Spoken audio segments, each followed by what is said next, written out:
del Señor en Romanos capítulo 14. Y vamos a leer los primeros 9 versos. Voy a leer en la versión Reina Valera contemporánea, es un poco más actual a nosotros, entonces voy a leer estos primeros versículos. Dice así la palabra del Señor: reciban al que es débil en la fe, pero no para entrar en discusiones. Algunos creen que está permitido comer de todo, pero hay otros que son débiles y que solo comen legumbres. El que come de todo no debe menospreciar al que no come ciertas cosas, y el que no come de todo no debe juzgar al que come, porque Dios lo ha aceptado. ¿Quién eres tú para juzgar al criado ajeno? Si éste se mantiene firme o cae, es un asunto de su propio amo, pero se mantendrá firme porque el Señor es poderoso para mantenerlo así. Algunos creen que ciertos días son más importantes que otros consideran que todos los días son iguales. Cada uno está plenamente convencido de su propio pensamiento. El que da importancia a ciertos días lo hace para el Señor, y el que no les da importancia también lo hace para el Señor. El que come, para el Señor come, porque da gracias a Dios, y el que deja de comer lo hace para el Señor y también da gracias a Dios. Y es que nadie vive para sí, ni nadie muere para sí, pues si vivimos para el Señor, vivimos, y si morimos, para el Señor morimos. Así que, ya sea que vivamos o que muramos, somos del Señor, porque para esto mismo Cristo murió y resucitó, para ser Señor de los vivos y de los muertos. Bueno, es una bendición, hermanos, hasta ahí la lectura, que podamos profundizar. Qué bueno que todos tengamos Biblia en mano. De pronto ahí si tienen dónde apuntar, es muy importante. Se dice que el que apunta aprende 2 veces. Así que bien atentos a la clase. Y bueno, continuamos entonces con nuestro hermano Antonio. Muy bien, muchas gracias. No olviden, hermanos, escribirnos, enviarnos su saludo. Desde cualquier lugar que usted se encuentre con nosotros, escríbanos. Si hay varias personas que están estudiando juntos, qué bueno que nos pongan ahí las manitos, que nos indique cuántos están ahí en grupitos estudiando, para poderlos saludar a todos y tener en cuenta a todos. Para nosotros es un estímulo muy grande contar con ustedes y con todas las personas que se conectan igualmente con ustedes. Amén. Entonces, también recuerden que envían sus peticiones y oramos por ellas, por esas peticiones, desde luego, al finalizar nuestro estudio. Entonces, por favor, les rogamos eso. Ya ustedes conocen la metodología, y a todas las personas nuevas que se están conectando con nosotros, pues les pedimos que también, por favor, se suscriban a nuestro canal, y para nosotros eso es muy importante, a la vez que lo puedan compartir también con otros. Amén. Teníamos por ahí una pregunta de pronto antes de entrar en el estudio. A ver si la recordamos, una pregunta dijimos que íbamos a resolver esta noche. Amén. Sí, así es. Antes de que se nos pase, queremos hacerla, porque nos la envía una hermana que se llama la hermana Nelly Reyes. Ella nos hace una pregunta: ¿qué función tenían los profetas menores y quiénes los nombraban a dichos profetas? Haciendo aclaración que se está hablando de los profetas menores del Nuevo Testamento. Pienso que es la dirección en que va la pregunta, porque hay profetas mayores y profetas menores en el Antiguo Testamento, pero el Nuevo Testamento también tiene los 2 grupos de profetas mayores, que en sí realmente los profetas mayores fueron los apóstoles. Son los que usted encontrará profetizando. Aparte de tener el ministerio de apóstoles, tenían el ministerio de profetas.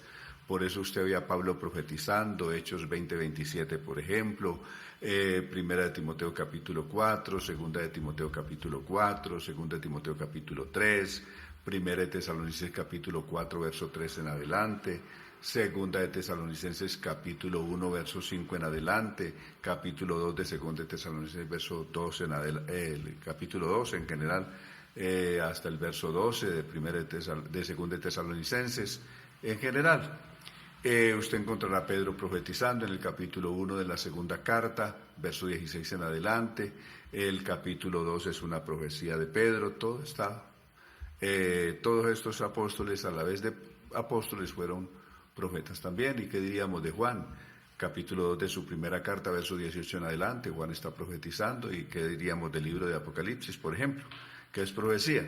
Entonces los apóstoles cumplieron la función de apóstoles y de profetas a la vez. Ellos cumplieron ese doble ministerio, que a la vez son el fundamento que quedó establecido para la iglesia, como dice Efesios 2:20, edificado sobre el fundamento de apóstoles y profetas, siendo la principal piedra del ángulo Jesucristo mismo. Entonces, ahí está. Hubieron los profetas menores, que normalmente fue un don que dio el Espíritu Santo a muchas personas en la iglesia, o que da Dios por su Espíritu. Y es el caso de Agabo. Agabo, mencionado tanto en Hechos 12 como en Hechos 20 o 21, se habla de Agabo, aquel que le profetizó a Pablo que lo iban a azotar en Jerusalén, que lo iban a atar, que lo iban a azotar, en fin, todo el sufrimiento que vendría. Pero ese es un profeta menor, intrascendente, pues Pablo no le dio ninguna trascendencia a las profecías de Agabo, aunque las profecías que él dijo se cumplieron. Por ejemplo, en Hechos capítulo 12 dijo que iba a venir una hambruna, y esa hambruna vino en los tiempos, en efecto, en los tiempos del emperador Claudio. Así se registra en el capítulo 12 del libro de los Hechos. Las hijas de Felipe, el evangelista, dice que también eran profetistas, y también le profetizaron a Pablo que lo iban a azotar, y en fin, a lo que Pablo finalmente dijo que a todo eso estaba dispuesto, no solamente a sufrir, a ser azotado, a sufrir, sino a dar su vida por causa del Señor, con tal de que terminara gozoso su carrera y el ministerio que había recibido del Señor. Amén. Entonces ese tipo de profeta era un profeta intrascendente, es decir, no determinaba nada.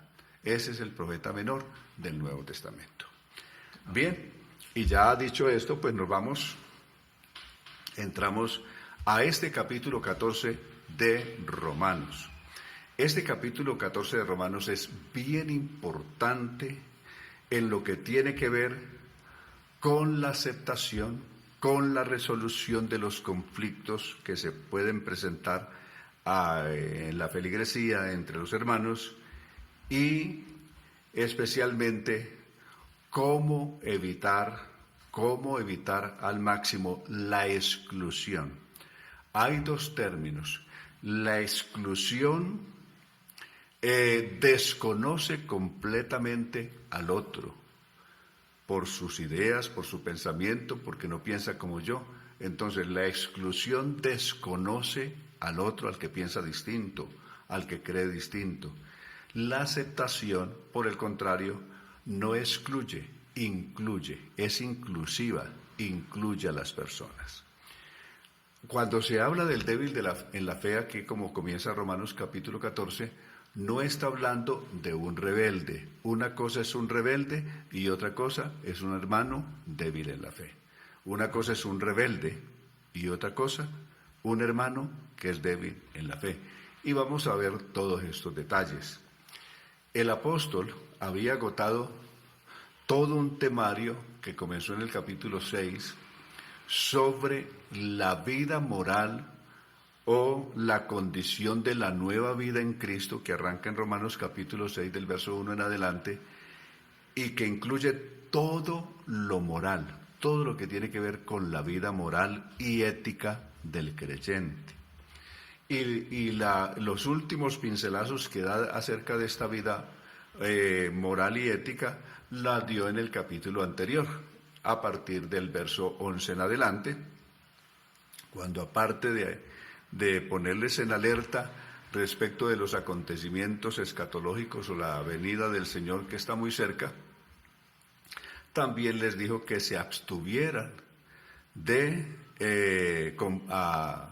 satisfacer los deseos de la carne, y les enumeró cuidadosamente de qué cosas necesitaban cuidarse moralmente en ese capítulo final, o en los versos finales del capítulo anterior, del capítulo 13. Ahora, pasando de lo que es esa vida moral y ética establecida desde Romanos 6 hasta aquí, hasta el 13, en su parte final, entonces Pablo entra a dar luz, a orientar cómo resolver unos conflictos muy serios que tenían los creyentes, es decir, la comunidad creyente de Roma, que era una comunidad que tenía una forma muy diversa. ¿Diversa en qué sentido? Unos eran judíos, convertidos al Evangelio. Otros eran prosélitos del judaísmo. Y otros eran gentiles que nunca ni eran judíos, ni tampoco eran prosélitos del judaísmo, pero convivían en una comunidad, en una misma comunidad como iglesia en la ciudad de Roma. Como vienen de culturas distintas y de hábitos incluso alimenticios distintos, de manera de ver la vida y de guardar su sistema religioso muy distinto, entonces van a venir diversos conflictos, no se van a entender. Y normalmente cuando hay conflictos entre personas, los que más sufren son los más débiles, es decir, si hay un enfrentamiento, los que por lógica van a padecer más son las personas más débiles. Los que quedan en el medio de los fuertes son los que terminan llevando la peor parte. Entonces, Pablo les está diciendo que por favor tengan cuidado, que por esos débiles también Cristo murió. Y si murió por ellos, entonces han de tener una alta consideración y un cuidado muy grande con ellos. Bien. Lo que se va a discutir acerca del sistema dietético o de dietas o de costumbres o de hábitos alimenticios aquí en este capítulo 14 no tiene nada que ver con Primera de Corintios capítulo 8. El capítulo 8 de Primera de Corintios está centrado en resolver un problema que tenían los corintios respecto de ¿cómo hago yo para manejar esto del consumo de carne? Si los griegos acostumbraban todos los animales, casi todos los animales que sacrificaban, los sacrificaban ofreciéndolos primero a un ídolo. Y normalmente habían muchos lugares que abiertamente tenían ahí el ídolo, y tenían la carne y tenían el ídolo al que había sido ofrecido ese animal. Entonces tenían exhibido el ídolo como en un altar al que ese animal y la carne de este animal que estaban vendiendo en la carnicería estaba ahí. Entonces, aquí viene la discusión. Si llego a la carnicería, no necesariamente toda la carne que vendían ahí había sido ofrecida a ese ídolo, pero el ídolo estaba allí. Entonces, quiero que vayamos por un momento a Corintios capítulo 8, con el fin de no confundir el capítulo 8 de Corintios con el capítulo 14 de Romanos, que está planteando temas completamente distintos. Veamos el capítulo 8 de Primera de Corintios. En cuanto a lo que se ofrece a los ídolos, Pablo aquí en esta carta lo que está respondiendo preguntas que le habían enviado los corintios. Tanto el capítulo 7 son respuestas a preguntas sobre el matrimonio, sobre el celibato y demás.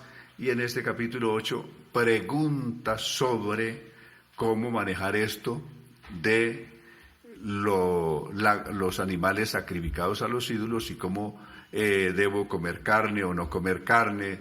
Debo preguntar si este animal fue ofrecido a los ídolos antes de comprar o de comer esa carne. ¿Qué hacer? Ese es el manejo o la situación que se está planteando en este capítulo 8 de Corintios, que ya vamos a ver que es muy distinto de Romanos capítulo 14. Hay unas cosas que son claras, mis hermanos. Aquí es cuestión de claridad. El consumir sangre rotundamente está prohibido en el Antiguo y en el Nuevo Testamento. Eso no tiene rebaja. Levítico capítulo 17, verso 10 en adelante, Dios dijo que cualquiera persona que consumiera carne juntamente con su sangre sería cortada del pueblo.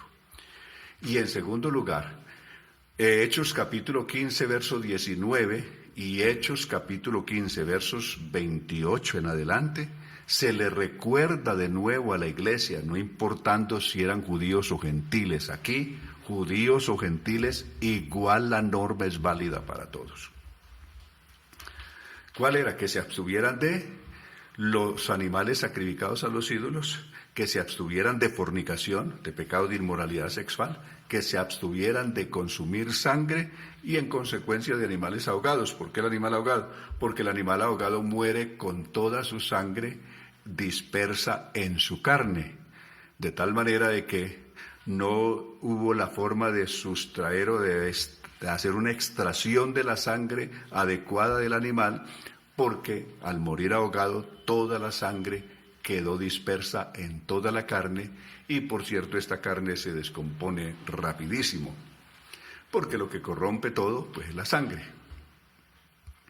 Entonces, eso no tiene rebaja, eso fue ayer, fue en el Antiguo Testamento, es en el Antiguo Testamento, de tal manera que si un hermano come sangre, siendo consciente de que eso está prohibido, está en rebeldía con la Biblia. Y mírelo bien, observe bien la Biblia, Hechos capítulo 15, verso 18 en adelante, verso 28 en adelante de ese capítulo 15.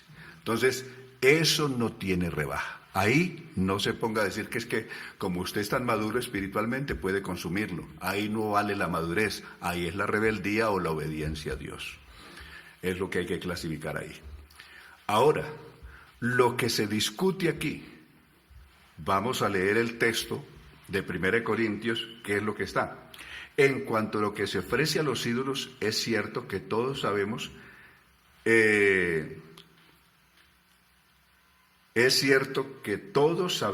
algo de eso, es decir, todos tenemos algún conocimiento formado acerca de lo que se ofrece a los ídolos.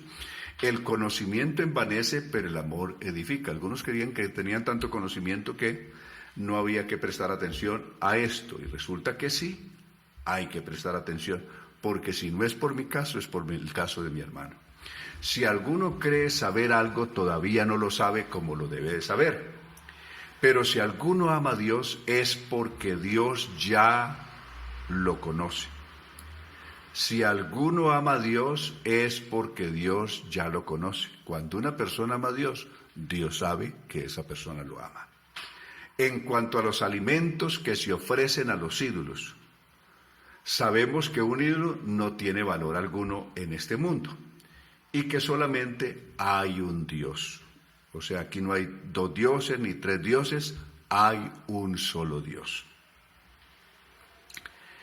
Y aunque hayan algunos que se llamen dioses, los ídolos, pues los griegos y la gente hasta el día de hoy los llama dioses, ya sea en el cielo o en la tierra, así como hay muchos dioses y muchos señores, para nosotros hay un solo Dios, el Padre de quien proceden todas las cosas y a quien nosotros pertenecemos, y un solo Señor Jesucristo, por medio de quien existen todas las cosas, incluso nosotros mismos. Es decir, aquí un Señor Jesucristo por quien existen todas las cosas, es decir, el creador de todas las cosas, según Pablo, es el mismo Jesucristo.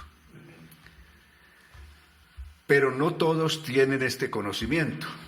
Algunos que todavía están acostumbrados a los ídolos, mire de dónde parte, algunos que todavía, aunque creyentes, bautizados en el nombre del Señor, sin embargo todavía seguían apegados a los ídolos. Es verdad,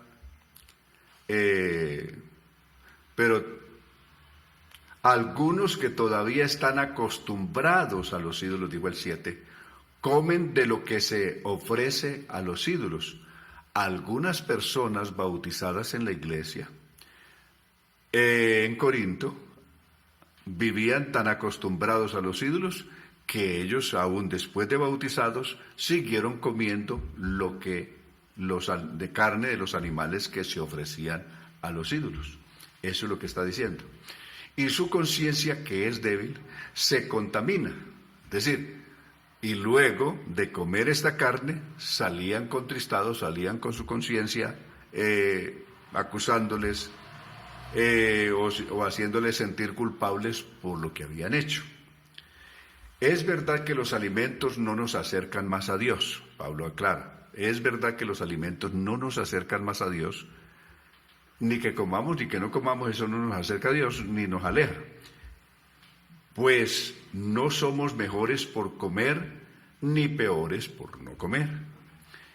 Pero tengan cuidado, verso 9, de que esa libertad que ustedes tienen no se convierta en motivo de tropiezo para los que son débiles en este aspecto. Verso 10. Porque si a ti, que tienes conocimiento, vea dónde está el punto, dónde está el asunto complicado, es decir, dónde está el punto de quiebre, donde hay que prestar atención. Verso 10.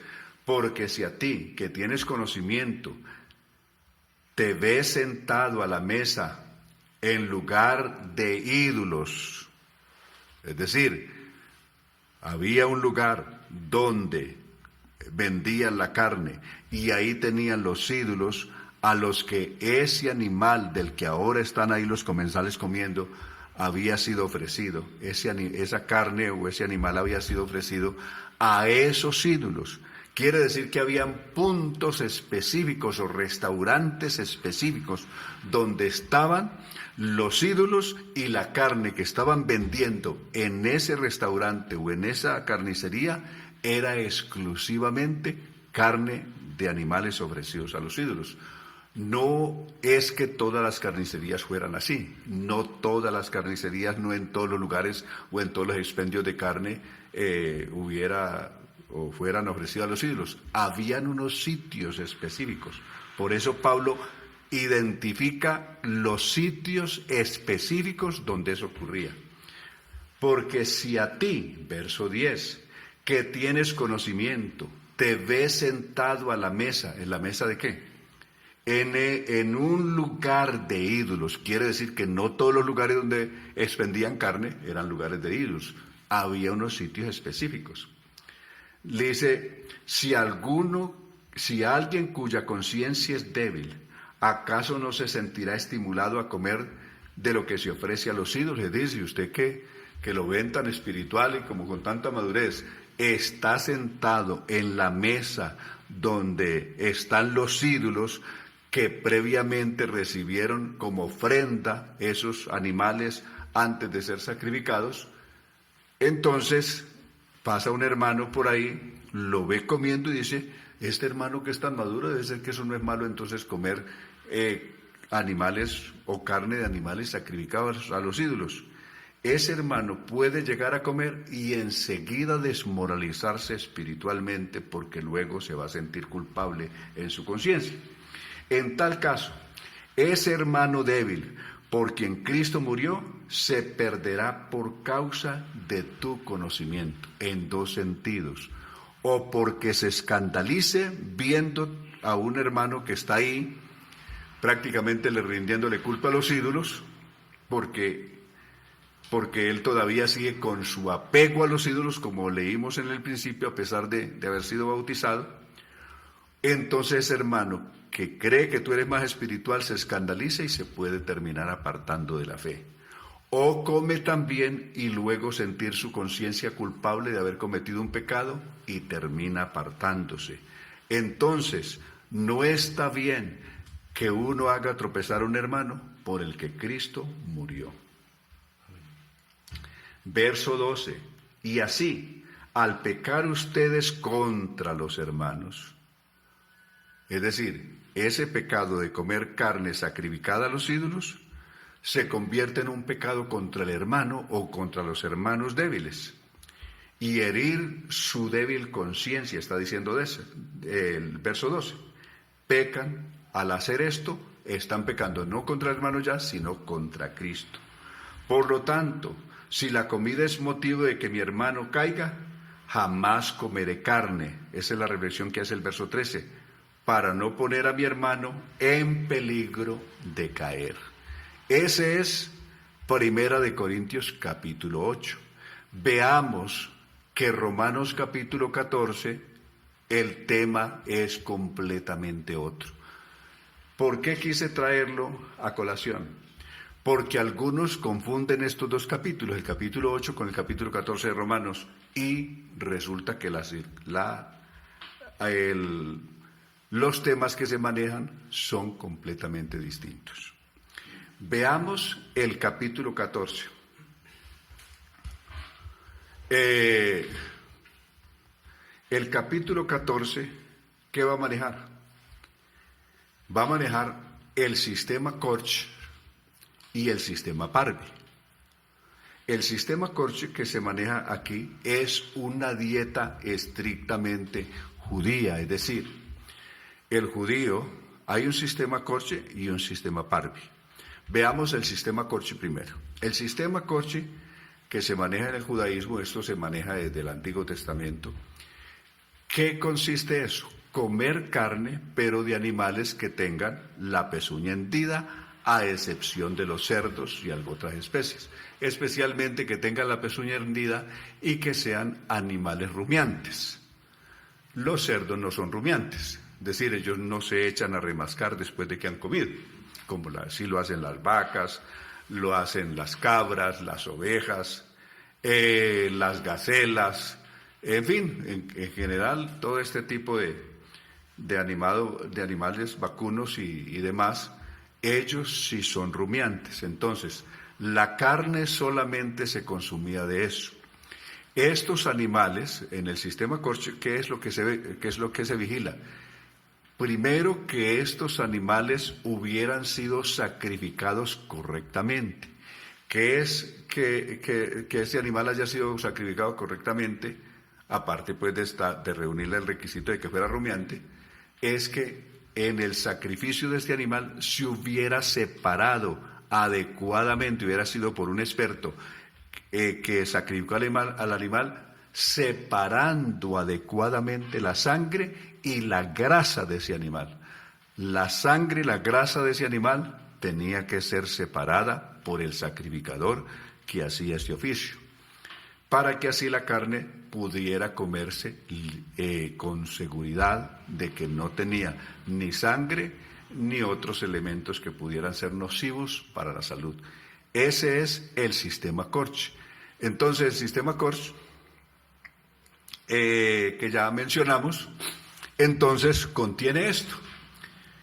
Se podía comer la carne, no que no se pudiera mezclar la carne con productos lácteos, es decir, no se podía mezclar la carne, por ejemplo, con mantequilla o con queso, como se hace en otro tipo de cocinas,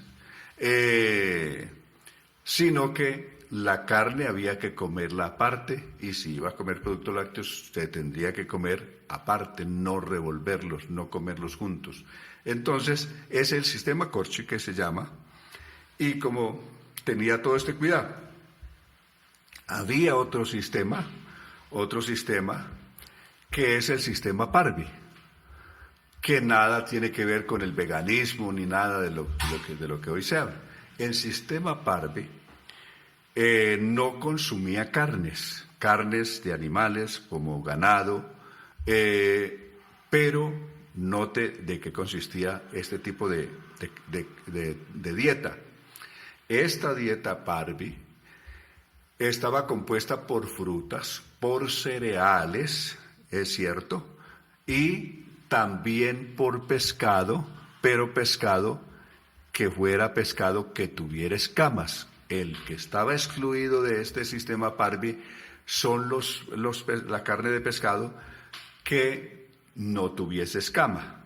Si era de un pescado que no tenía escama, ese no se podía comer, se consideraba inmundo en este sistema de alimenticio de la dieta conocida como Parvi. Entonces, en la dieta Parvi se podía comer el huevo, se podía comer el pescado. Distinto de la vegana, que no se puede comer ni pescado, ni huevo, ni nada de eso, sino que todo tiene que ser vegetales. Entonces, no se puede confundir estos modelos alimenticios mencionados aquí en Romanos 14 con nada de lo que hoy la gente tiene como comida más sana o como ideología, como lo que quiera. Entonces, no confundir una cosa con otra. Entonces, como ven, aquí la discusión no son los ídolos, como ocurrió en el capítulo 8. Aquí es el modelo de alimento, cuál es el que me conviene comer como cristiano.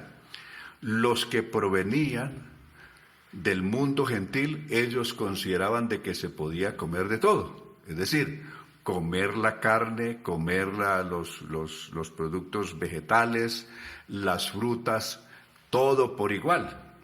Otros consideraban de que si se tenía el modelo de la dieta Corchi, no se podía mezclar con la dieta Parvi, que tenía que ser o una u otra, cualquiera de las dos, pero no mezclar las dos. En cambio, los gentiles creían que por la gracia del Señor y la libertad que tenían en Cristo Jesús, podían comer de todo. Y otros consideraban de que no se podía comer de todo, sino que había que comer o una cosa u otra. Esa es la gran discusión que hay. Los modelos Corchi y los modelos Parvi hacían parte de la comunidad judía.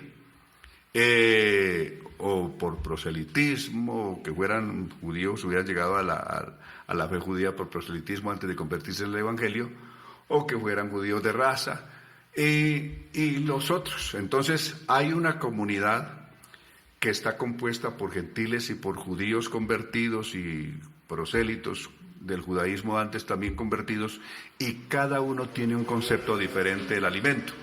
Eso llevó a que tuvieran una cantidad de enfrentamientos. Ahora viene otra cosa. ¿Cuál es el otro elemento que van a tener en discusión aquí? El día festivo. Los días festivos. Los que provenían del judaísmo sostenían de que el día festivo irremisiblemente había que guardar el día sábado. Los que provenían del mundo griego y romano, ellos creían que el día a guardar no era el sábado sino el domingo. ¿Por qué el domingo era el día? El sábado, ya vemos, Dios le mandó el día sábado a Israel como una señal del pacto que Dios hizo con ellos. Libro de Éxodo, capítulo 31, verso 2 en adelante. Habló pues Jehová a Moisés diciendo, le dirás a los hijos de Israel, en verdad vosotros guardaréis mis días de reposo. No dijo, en verdad el mundo guardará mis días de reposo. No, pues el mundo no tenía promesas, nosotros no teníamos ni pactos, ni promesas, ni siquiera Dios en el mundo. Entonces no estaba hablando con los gentiles, estaba hablando con Israel, que es el pueblo que él había sacado de Egipto. Entonces está hablando con ellos para que recordaran que habían sido esclavos en Egipto y que Dios les había sacado de allí, les había dado descanso. Lo dice en el verso 12 y 13 de Éxodo capítulo 31, se los vuelve a repetir en el verso 16 y 17 de ese mismo capítulo. Entonces, el día de reposo quedó establecido para alguien que es judío, lo guarde, no solamente el Antiguo Testamento, lo guarda hoy y lo guardará hasta el tiempo que viva. Es decir, queda como una señal del pacto que Dios hizo con ellos en el monte Sinaí. Pero los gentiles no están incluidos ahí. Es decir, nosotros no teníamos ese pacto, no fuimos incluidos en ese pacto, porque recuérdense con Efesios capítulo 2, verso 11 en adelante, que nosotros no teníamos pactos, ni promesas, ni nada de eso, ni ciudadanía de Israel, ni Dios, ni nada. Entonces, no se nos incluye en la señal de ese pacto de la ley, que era el reposo. Ni siquiera se nos incluyó en la señal del pacto abrahámico, es decir, el pacto que Dios hizo con Abraham en Génesis 17:5, no se nos incluyó tampoco. Aquel pacto abrahámico tenía como señal la circuncisión. Es un pacto que Dios hizo con Abraham y con la descendencia física de Abraham. Nosotros somos descendientes de Abraham, pero a través de la fe. Es decir, nosotros somos creyentes igual que lo fue Abraham. Creemos que Dios nos ha justificado por la fe, como Dios justificó a Abraham. Génesis capítulo 15, verso 6. Entonces, en ese sentido, somos hijos de Abraham, pero en lo tocante a la fe, no en lo tocante a su raza, ni tampoco a los pactos que Dios hizo con él en aquel entonces. Entonces, uno tiene que tener esto bien claro para no terminar confundido. ¿De dónde viene el problema de los gentiles en Roma? Es que hacia el año, entre los años 46 antes de Cristo al año 44, el emperador Julio César le ordenó a un experto astrólogo, asesor de su gobierno, consejero del egipcio, que le organizara un calendario en el que él fuera el centro. El emperador tenía que estar en el centro de ese calendario. Por eso uno de los meses del año se llama julio, en honor de Julio César. Ese calendario que se organizó, conocido como el calendario juliano, los 365 días del año estaban divididos en 10 meses. No habían 12 como hoy. Los 12 meses vendrían más tarde. Eran 10 meses. De ahí que en el centro de ese calendario tenía que estar julio. Por eso el mes 1 era abril, el mes 2 era mayo, el mes 3 era junio, el mes 4 era julio, el mes 5 era agosto, el mes 6 es agosto, porque julio tenía que ser el 5.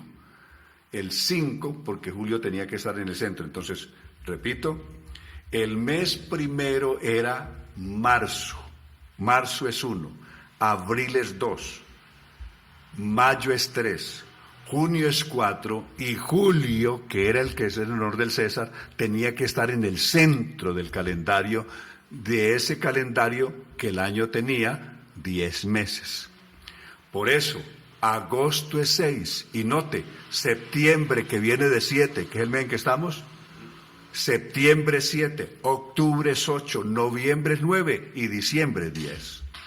Por eso, ese calendario juliano tenía como centro, como meridiano, al emperador, a Julio César.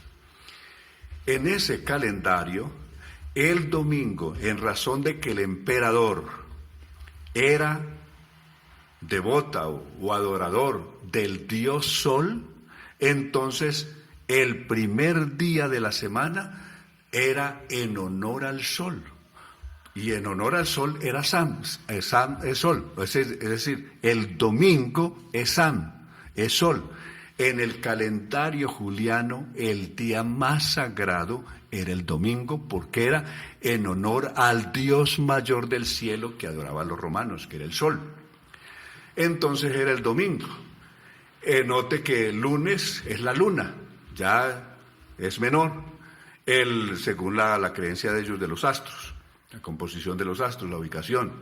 Ya Marte era el planeta Marte, el miércoles era Mercurio, el jueves era Júpiter, el viernes era Venus, el sábado era Saturno, y como dijimos, domingo era el día más grande porque era al Dios más grande de los romanos, a quien se les rendía culto ese día, que era el Sol. Entonces los romanos, el día más sagrado para ellos era el domingo, y el día más sagrado de los judíos era el sábado. Entonces cuando se da el encuentro de la comunidad, de tanto judía como gentiles en Roma, tanto los unos como los otros han sido alcanzados por el Evangelio, entonces viene la discusión entre ellos. ¿Cuál día hay que observar? ¿O guardaban el sábado, que era el día festivo de los judíos, o guardaban el domingo, que era el día festivo de los romanos? ¿A cuál de esos días hacer caso? Observen, hay tantas cosas por observar en esto, que algunos, y esto ya ocurrió fue en el siglo IV, hasta la religión del emperador Constantino buscó meter la mano en esto para asegurar que el domingo era el primer día de la semana y era el día sagrado. Note que Apocalipsis 1:10 buscaron decir que Juan estaba un domingo, porque dice que Juan estaba en el Espíritu en el día del Señor. Y como dice que estaba en el Espíritu en el día del Señor, en Apocalipsis 1:10, entonces ellos dicen, era un domingo. No, el texto lo que está diciendo es que Juan, por el Espíritu, fue trasladado al día del Señor, que es el día de la venida del Señor. El día de la venida del Señor o el día del Señor es aquel que menciona segunda de Tesalonicenses capítulo 2, verso 3, hablando, diciendo que el día del Señor está cerca, que habla que nadie os engañe o en palabra o por carta, como si fuera nuestra, en el sentido de que el día del Señor está cerca. El día del Señor es cuando Cristo venga, Apocalipsis 1:7, y todo ojo le verá. Juan fue trasladado en el Espíritu para que viera cómo será ese día, cómo será el día de la venida del Señor, como también es trasladado en espíritu el capítulo 4 hasta el cielo, y todo lo que ocurre a partir de ahí lo verá acontecer en el cielo. Es un asunto espiritual. No es que él estuviera el primer día de la semana o el día domingo haciendo esto, sino que el día del Señor que él refiere aquí es el día de la venida física del Señor. Por eso, ¿qué es lo que comienza a escuchar? Comienza a escuchar las voces en el cielo, y ¿qué es lo que ve? Ve al Hijo del Hombre en medio de los 7 candeleros, que ese es el día del Señor. Recuerdan que el Señor le había explicado esto a Pedro, capítulo 20, hablando con Pedro y con Juan. Le dijo, después de decirle a Pedro si lo amaba y ponerlo a llorar, porque le preguntó 3 veces, y Pedro luego le dice, ¿y este qué? Porque el Señor le dice, mira, cuando era joven te ceñías, ibas donde querías, pero cuando ya seas viejo te ceñirá otro y te llevará donde no quieras. Hablándole con qué muerte Pedro había de glorificar al Señor. Entonces Pedro le pregunta, ¿y este qué? Refiriéndose a Juan. Y Cristo le dijo un asunto en clave: si quiero que este quede hasta que yo venga, que a ti, sígueme tú. ¿Qué le quiso decir? Que Juan quedaría hasta que Cristo viniera y le explicara todos los grandes acontecimienos que ocurrirían en el tiempo del fin y especialmente en la era del Apocalipsis. Entonces, eso es lo que se cumple en Apocalipsis 1:15. Ahí se cumplió. Pedro ya está muerto a esa altura, todos los demás apóstoles, y Juan es el único que está vivo, viendo a Cristo venir en su segunda venida. Lo vio en espíritu, por eso no dice que lo vio en cuerpo, sino que lo vio en espíritu, porque fue una visión sobrenatural que la vivió en el espíritu y no en su cuerpo. ¿Correcto? Entonces, esto con el fin de ¿qué? De que algunos piensan que el domingo es un día para guardar. Realmente la iglesia del Señor no tiene día para guardar. Todos los días son malos. Recuerde lo que Pablo dijo a los Efesios: todos los días son malos, llámese domingo, llámese lunes, llámese martes, llámese sábado, todos los días son malos. Aprovechando bien el tiempo, porque los días son malos. Entonces, no se dejen enredar. Entonces, aquí viene el asunto. Entonces los creyentes en Roma estaban embarcados en esa confusión. El día sagrado de Roma y del mundo romano era el domingo. Y el día sagrado de la comunidad judía que vivía en Roma, pues era el sábado. Entonces, eso es lo que se va a discutir, a cuál día hacerle caso. Entonces, algunos judíos siguieron haciendo caso del sábado, y eso no quita ni pone. Y algo otros, como los gentiles, ¿sabe qué? Entonces no hacemos ni caso ni a sábado ni a domingo, no hacían caso de ningún día. Entonces el apóstol Pablo dice: el que hace caso del día lo hace para sí mismo y lo hace para el Señor. Y el que no hace caso del día, igual no hace caso del día, igual lo hace para el Señor. Es decir, cómo resolver el conflicto, no llevando eso a darle mayor trascendencia realmente de la que debe tener, sino manejar las cosas calmadamente, sin ponerse a reñir o a rivalizar por estas situaciones.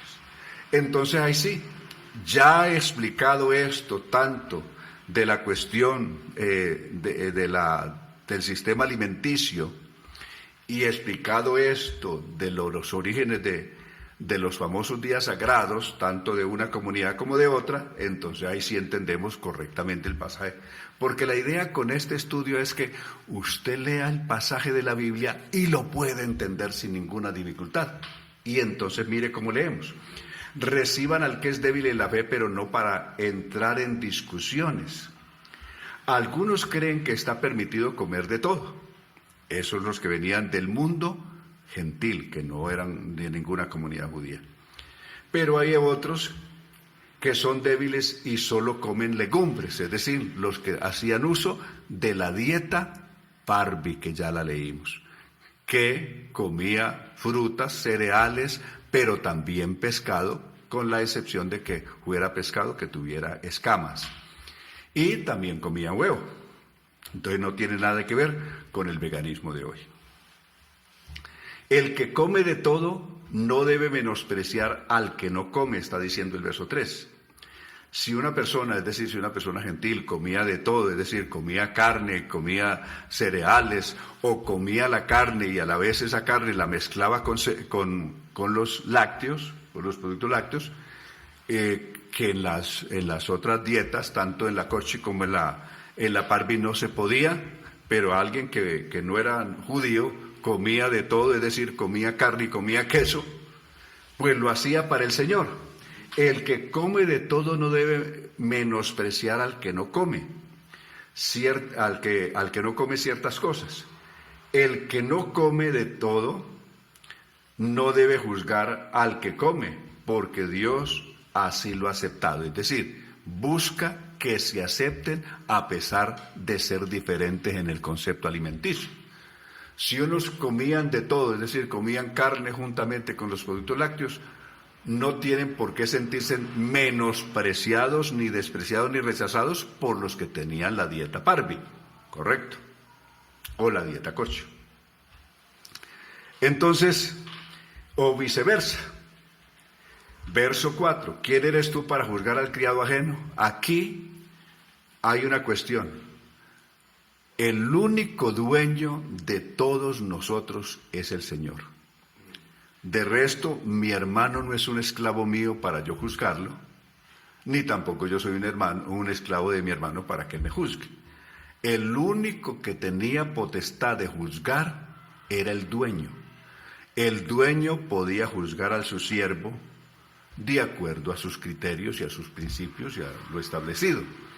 Pero otra persona no tenía por qué juzgar a un criado o a un esclavo ajeno. En este caso, todos nosotros somos siervos de Dios y no siervos de los hermanos. Por eso no podemos juzgar nada nosotros. Por eso la pregunta del verso 4, ¿quién eres tú para juzgar al criado ajeno? Si éste se mantiene firme o cae, es un asunto de su propio amo. Es decir, su amo es el que, si cae lo levanta, o si decide levantarlo, dejarlo caído, eso es potestad de su amo. Pero se mantendrá firme porque el Señor es poderoso para mantenerlo así, es decir, para mantenerlo firme, es decir, que no caiga. Verso 5. Algunos creen que ciertos días son más importantes, lo que veníamos diciendo del día sábado y el día domingo. Algunos creen que ciertos días son más importantes que otros. Otros consideran que los días son iguales. Es decir, había unas personas con un conocimiento que decía, esto del día domingo, ¿para qué le rindo culto si fue un invento de los romanos para el dios Sol? ¿O para qué le rindo culto, o para qué rindo culto mayor reverencia al sábado? Siendo que fue una señal del pacto que Dios hizo con Israel, conocido como el pacto palestino. Entonces, unos consideraban que a ningún día había que darle importancia. Otros consideraban de que sí había que darle importancia a ciertos días. Cada uno está plenamente convencido de su propio pensamiento, es decir, ¿cuál es el pensamiento? Aquellos que hacían caso del día estaban convencidos en su mente que había que hacerlo. Otros estaban convencidos de que no había que hacer ninguna mención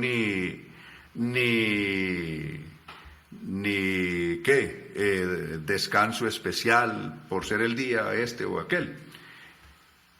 Verso 6. El que dé importancia a ciertos días lo hace para el Señor, y el que no les da importancia, no les da, note que no había un solo, no le da, no está hablando de un solo día, sino es un plural, no les da, está hablando de sábado y domingo. También lo hace para el Señor. El que come, para el Señor come, porque da gracias a Dios, y el que deja de comer lo hace para el Señor y también da gracias a Dios. Es que nadie vive para sí, verso 7, ni nadie muere para sí. Pues si vivimos, para el Señor vivimos, y si morimos, para el Señor morimos, ya sea que comamos de todo o que no comamos de todo, que tengamos cierta dieta restringida. Así que ya sea que vivamos o que muramos, somos del Señor. Verso 9, porque para esto mismo Cristo murió y resucitó. ¿Para qué? Para ser Señor de los vivos y de los muertos. Una prueba de que Cristo es el Señor y además el que va a juzgar a los vivos y a los muertos es que Cristo murió y resucitó. Solo aquel que murió y resucitó tiene la potestad legal de juzgar a los vivos y a los muertos. Eso es lo que Pablo está diciendo ahí en ese verso 9. Así que, ¿por qué juzgas a tu hermano?, se pregunta en el verso 10. ¿O tú también, por qué menosprecias a tu hermano?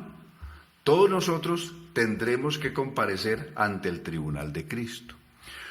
Como respecto de esto del tribunal de Cristo, hay una cantidad de conceptos también diversos de un lado y de otro, que piensan que el tribunal de Cristo es una cosa distinta, que un lugar para juzgar a alguien. Dejaremos esto del tribunal para la próxima clase.